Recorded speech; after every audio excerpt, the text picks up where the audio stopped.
मेरे प्यारे साथियों, परीक्षा पे चर्चा के इस महत्वपूर्ण एडिशन में आपका बहुत बहुत स्वागत है। इस बार परीक्षा पे चर्चा कुछ अलग है, कुछ खास है। बहुत सारे स्टूडेंट्स ने मुझे ये सजेशन भेजा था कि देश के अलग अलग हिस्सों में भी परीक्षा पे चर्चा होनी चाहिए। तो इस बार मैंने देश के अलग अलग हिस्सों में भी स्टूडेंट के साथ बैठ करके परीक्षा पे चर्चा की।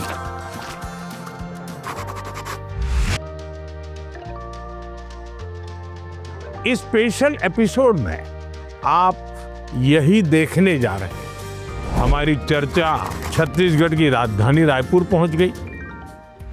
बच्चों से मेरी बहुत दिलचस्प बातें हुई और मैं कह सकता हूं सिर्फ बातचीत नहीं, बहुत मजेदार चीजें खाने का भी मौका मिल गया। आप भी इसका आनंद लीजिए।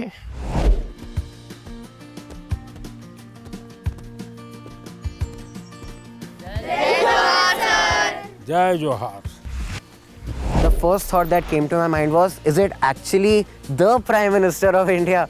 Like, I couldn't believe my own eyes. कुछ खिलाया पिलाया कि नहीं? Yes sir. हैं? हाँ, आप भी बहुत सारी मीटिंग्स अटेंड करके आए हैं। आप भी हमारे यहाँ का खाना चाहेंगे? ये थे कैसे बनता है? सर, ये बेसन को गोल गोल आकार देकर उसको तलते हैं। अच्छा, और ये नमकीन होता है। तो कब खाते हैं लोग? सर, दिवाली के टाइम पे। दिवाली टाइम का खाते हैं। ज्यादातर दिवाली टाइम पे बनता महाराष्ट्र में इसको क्या कहते हैं? है। महाराष्ट्र में ऐसा ही बनता हो, चकली कहते हैं। हाँ सर। ये क्या है? सर ये खुरमी है। हाँ। हमारी गुड़ से बनती है, आटे से बनती है, सूजी से बनती है। हम्म।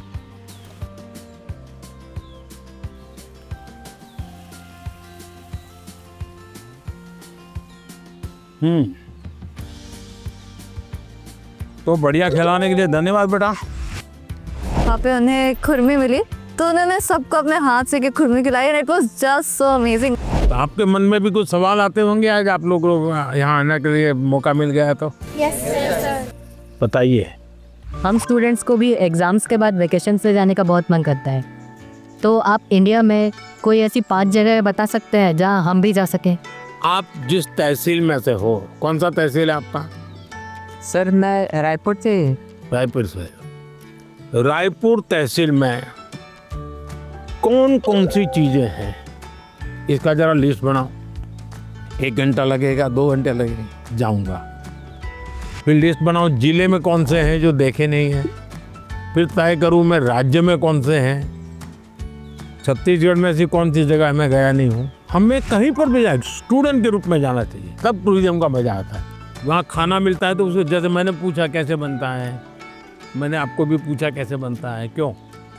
तो मेरे भीतर एक विद्यार्थी है, वो जानना चाहता है।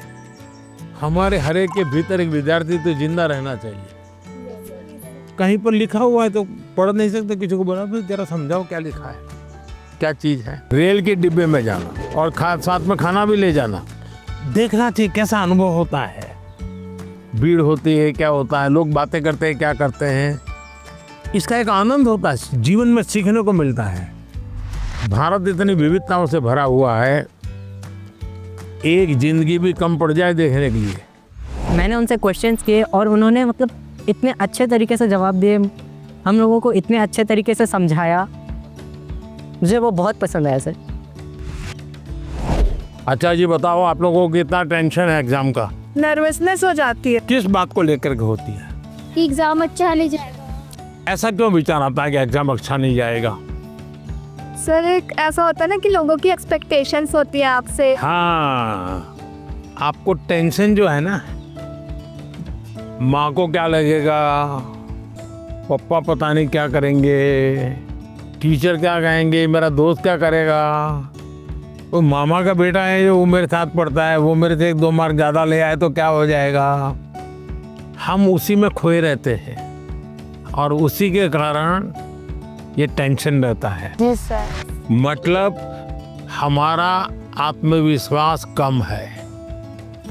एक बार खुद पर आप सोच लो कि पिछली बार 80 मार्क आए थे, इस बार 80 को क्रॉस करना है।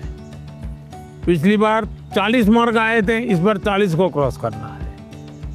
लड़ाई खुद से लड़ो तो आप 80 का 81 हो जाएगा ना, तो भी आपको लगेगा यार मेरी प्रगति हुई है। वो देखते रहोगे तो आप रोते ही रहोगे भाई। तो जिंदगी रोने के लिए थोड़ी है। बहुत खुशी हो रहा है सर से मिले तो, और उन्होंने हमसे इंटरेक्शन किया, हमारे जो क्वेश्चंस थे उनका आंसर दिया सर ने, बहुत अच्छा लगा। सर मेरा प्रश्न आपसे यह है कि कभी कभी हम एग्ज़ाम के दौरान रिवीजन नहीं कर पाते हैं, जिससे हमारा मन अशांत हो जाता है। तो सर हम अपने मन को शांत कैसे करें एग्ज़ाम के दौरान भी और एग्ज़ाम हॉल में जाने से पहले की? 1 वीक देख लीजिए परीक्षा के पहले का, सभी चीज़ों को अपने ऊपर नीचे तो कर ही लिया होगा।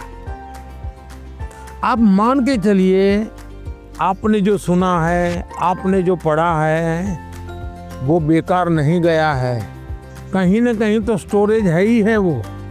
आप शांत मन से बैठ लीजिए, चिंता मत कीजिए, जैसा पेपर आता है देख लीजिए।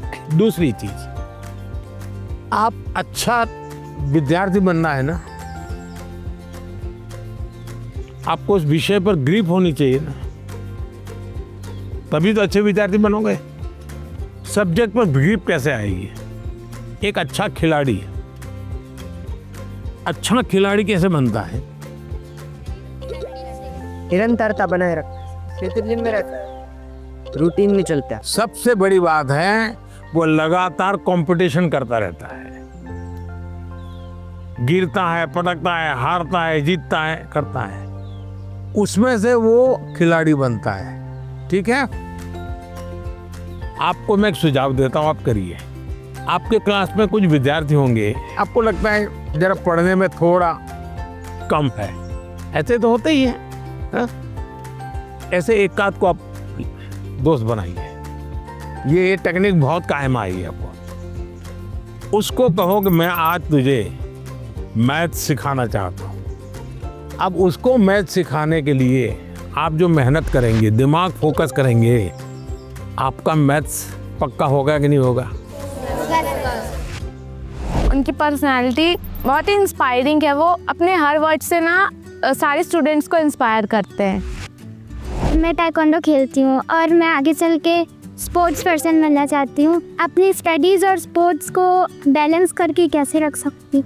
शिक्षा की जीवन में भी जरूरत है, समाज जीवन में भी जरूरत है। इसको अंडर एस्टिमेट नहीं करना चाहिए। ये गलती कभी मत करना कि खेल में मैं बहुत अच्छा हूँ इसलिए मुझे पढ़ने की जरूरत नहीं है, लेकिन शिक्षा ही सब कुछ कर लेगी ऐसा नहीं है। आप में हुनर है, जो भी है उसको डेवलप करना चाहिए। खिलाड़ी बनने के लिए खेले वो एक विषय है, लेकिन जिंदगी में खेल होना चाहिए, ये भी बहुत जरूरी है। जिंदगी खेल होने से बचाना है तो जिंदगी में खेल होना चाहिए। खेलना भी है, खेलूंगा तो खिलूंगा, और पढ़ना भी है ताकि और लोग कहें नहीं कि इसको कुछ पढ़ना उड़ना आता नहीं इसलिए मैदान में रहता है। नहीं, पढ़ने में भी मैं पावरफुल हूँ, खेलने में भी पावरफुल। और खेल में प्रगति करने के लिए वो भी पढ़ना ही है एक प्रकार से। मैं नई नई चीज़ें सिर्फ ऐसे ही दोस्तों के लिए टाइम खराब करने के लिए खेल रहा हूँ ऐसा नहीं, हर दिन नई चीज़ सीखता हूँ, गलतियाँ कम करता हूँ, ताकत बढ़ाता हूँ, उसके लिए डिसिप्लिन फॉलो करता हूँ। वो जो भी बताए उसको मैं अपने लाइफ पे इम्प्लीमेंट करने का कोशिश करूँगी, और मैं लफ्ज़ों में बयान नहीं कर सकती आज जो भी हुआ। बहुत से विद्यार्थी होते हैं जो परीक्षा हॉल में जाने से पहले ब्लैंक आउट हो जाते हैं, उन्हें पढ़ी हुई चीज़ें याद नहीं हो पाती है और उनका दिमाग भी सुन्न हो जाता है। तो मैं जानना चाहता हूँ, क्या सर आपके साथ भी कभी ये हुआ है किसी अहम मीटिंग या चुनाव में जाने से पहले? अगर मैं आपको कहूँ कि आप बैठो कि सोमवार को क्या खाया था लिखो, मंगलवार को क्या खाया था लिखो, तो आप सोचोगे यार बड़ा मुश्किल है।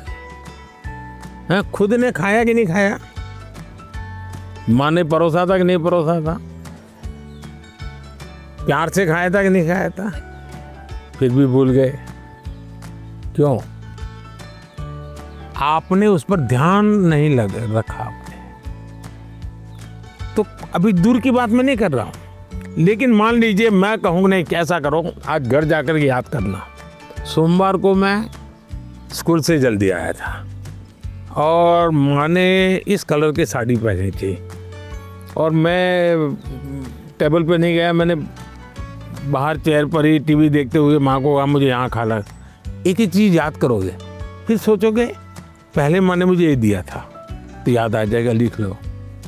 तो आप धीरे धीरे धीरे वापस चले जाओगे, तो जो अभी लगता है नहीं मुझे याद नहीं, आपको एकदम से याद आने लगेगा। इसका मतलब हमारी परमात्मा ने रचना की है कि सब स्टोर रहता है। आप थोड़ा सजग हो करके वो खिड़की खोलने की आदत डाल दीजिए, तो आपको कभी ऐसा नहीं होगा। दूसरा, कोई रेफरेंस याद रहता है कि भाई उस दिन ये विषय तो था कि हाँ उस दिन सामने लाल कलर का शर्ट पहना था ना, उस दिन ये बात बोला था, तो रेफरेंस याद रहता है किसी को। अगर आपको ये आदत है तो शायद आपको एकदम से शून्य नहीं हो जाएंगे, कभी हम ब्लैंक हो गए ऐसा नहीं होगा। Such a golden opportunity जो मुझे मिली है, not many students get this and I'm eternally grateful to them. हमारा बस्तर भारत हो प्राचीन काल से गौरवान्वित कर रहा है। सर, हमारा जो संस्कृति है वो धीरे धीरे विलुप्त हो रही है, तो सर हम अपने संस्कृति को किस प्रकार संरक्षित कर सकते हैं? हमें परिवर्तन से डरना नहीं चाहिए, लेकिन अपनी जो मूलभूत चीज़ें हैं उसके प्रति हमें गर्व होना चाहिए। हमारे पूर्वजों ने बहुत बड़ी चीज़ें की हैं। अब आप कभी सोमनाथ जाओगे तो सोमनाथ मंदिर में एक एरो लगा हुआ है, और एरो इतना परफेक्ट लगा हुआ है कि वो कहता है कि इस एरो की दिशा में कहीं पर भी जाइए समंदर के अंदर, कहीं पर भी जमीन नहीं मिलेगी। मतलब उतना ज्ञान होगा किसी को, दिशा का ज्ञान होगा। आज भी आपने देखा होगा एस्ट्रोनॉमी में जो बातें आती है, सूर्य इतना दूर है दिखना, सारी चीज़ें हमारी हमारे आर्यभट्ट वगैरह ने सब उस जमाने में लिख करके गए थे। जीरो की चर्चा होती है, आज भी कहते हुए हमारे पूर्वजों ने दिया। जिस योगा को हम भी भूल गए थे, आज पूरी दुनिया उस योगा को स्वीकार करती है। हम अपनी विरासत पर गर्व करें और जो भी अच्छा है उसको स्वीकार करने का मन बनाएं। तो मैं समझता हूं कि इसमें नष्ट होने की नौबत आने वाली नहीं है, विनाश होने की नौबत आने वाली नहीं है। अपने प्रश्न पूछे और उन्होंने जो यशस्वी प्रधानमंत्री जी ने बहुत ही अच्छे आंसर दिए, मैं इसके लिए बहुत आभारी हूँ उनका। सर, मेरा सवाल ये है, जैसे कुछ सालों पहले आपने स्वच्छ भारत स्टार्ट किया था, हमारा नया रायपुर भी डेवलपमेंट की ओर जा रहे हैं, तो हम एज अ स्टूडेंट उस डेवलपमेंट के लिए या अपने इन्वायरमेंट को प्रोटेक्ट करने के लिए क्या कंट्रीब्यूट कर सकते हैं? प्राकृतिक संपदा को बचाने का हमारे स्वभाव में होना चाहिए और धीरे धीरे हमें लोगों को जोड़ना चाहिए। अब जोड़ते रहते हैं तो बदलाव आता है। खुद के जीवन में कुछ नियमों का अगर हम पालन करते हैं, जैसे हम गंदगी नहीं करेंगे। स्वच्छता की समस्या तो तब आती है ना जब हम गंदगी करते हैं। अब पानी, मुझे बताइए कि मैं ब्रश कर रहा हूँ और पानी बह रहा है। अरे भाई, तुम ब्रश कर रहे हो तो पानी तो बंद करो, जब मुंह धोओगे तब पानी लेना। छोटी छोटी चीज़ें होती हैं। एक बार मैं एक गांव की यात्रा कर रहा था, दूर से मैंने देखा कि एक जगह एकदम से जंगल जैसा लग रहा है, बड़ा हरी भरा। तो क्या है बोले, तो स्कूल है। तो सब इतना सूखा है, ग्रीन है।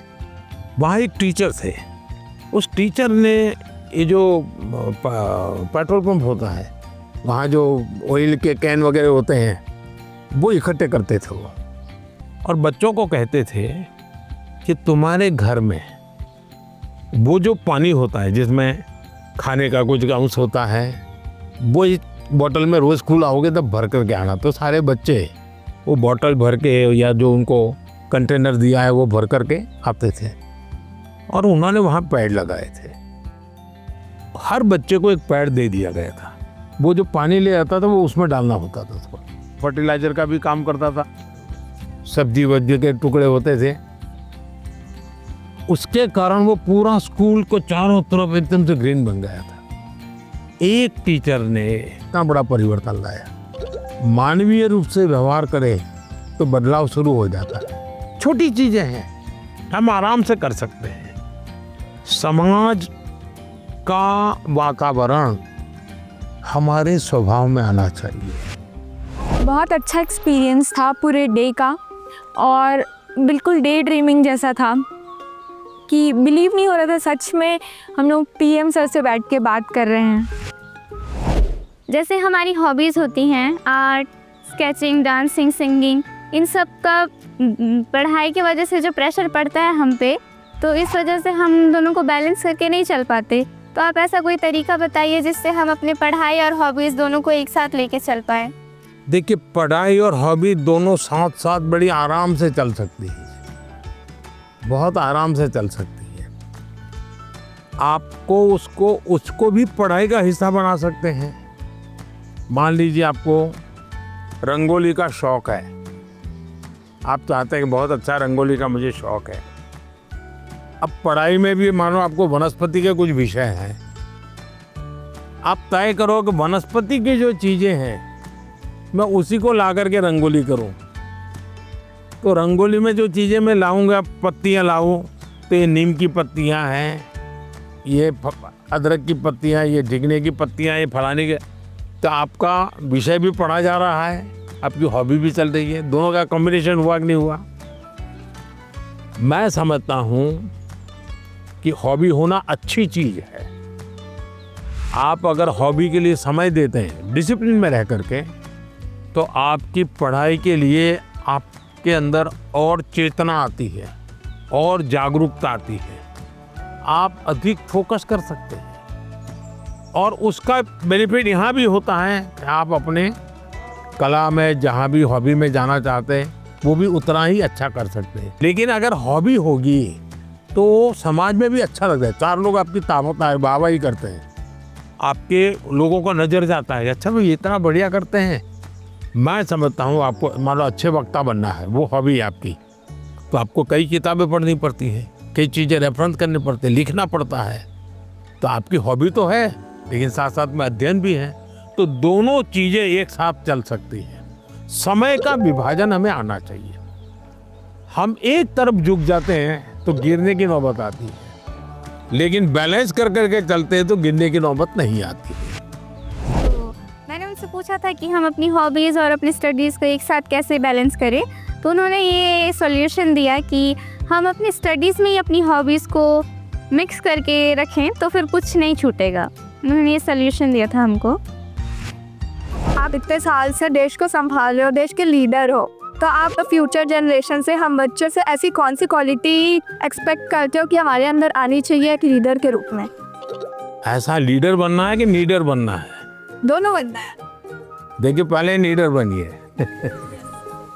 जो काम है मन में तय करिए, कोई करे या ना करे मैं करूँगा। जब ये शुरू आ जाएगा मैं अपने से शुरू करूँगा, तो आप देखिए अपने आप लीडरशिप आना शुरू हो जाएगी। जैसे मान लीजिए यहाँ कूड़ा कचरा है, आप जा रहे हैं और आपने एक उठा लिया, तो आपके साथ जो चार लोग चलते होंगे ना, आपने देखा होगा वो भी, उनको भी लगे यार उठा लो। मतलब आप लीडर बन गए कि नहीं बन गए। अच्छी चीज़ है, हमें अपने आप को हमेशा लीडर रोल में तैयार करना चाहिए, ये अच्छा विश्वास है, विचार भी अच्छा है। लेकिन लीडर का मतलब ये नहीं है कि चुनाव लड़ना, पॉलिटिकल पार्टी बनाना, पार्टी में जाना, लच्छादार भाषण करना, ऐसा नहीं होता लीडर। मतलब लीडरशिप में एक क्वालिटी होनी बहुत ज़रूरी है कि आप 10 लोगों को अपनी बात समझा पाओ। थोपनी नहीं है, समझानी है। समझाने के लिए पहले उसको समझना है।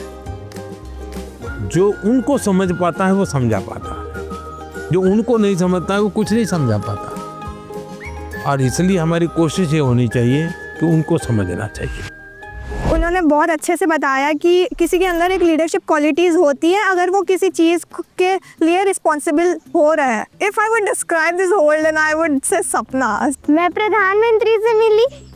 I am very lucky. बहुत अच्छा था, मतलब ऐसा एक्सपीरियंस जो लाइफ में बहुत कम लोगों को मिलता है. परीक्षा की तैयारी के अनुभव, परीक्षा के समय आने वाले विचार, स्ट्रेस और लोगों की एक्सपेक्टेशन से जुड़े हुए ढेर सारे सवाल लगातार चर्चा का हिस्सा बनते हैं. और परीक्षा पे चर्चा का मकसद ही है कि हमारे युवा साथी इस पर खुलकर बात करें. परीक्षा एक ऐसा अवसर है और परीक्षा के लिए हेल्दी कंपटीशन की भावना हमारी तैयारी को और बेहतरीन बनाती है. इन सभी चर्चाओं में स्थान अलग अलग थे, स्टूडेंट्स अलग अलग थे, अनुभव अलग थे, लेकिन हर चर्चा का उद्देश्य एक ही था.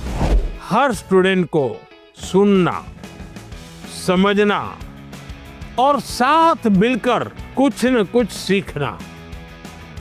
आप सभी को मेरी बहुत बहुत शुभकामनाएं. बहुत बहुत धन्यवाद.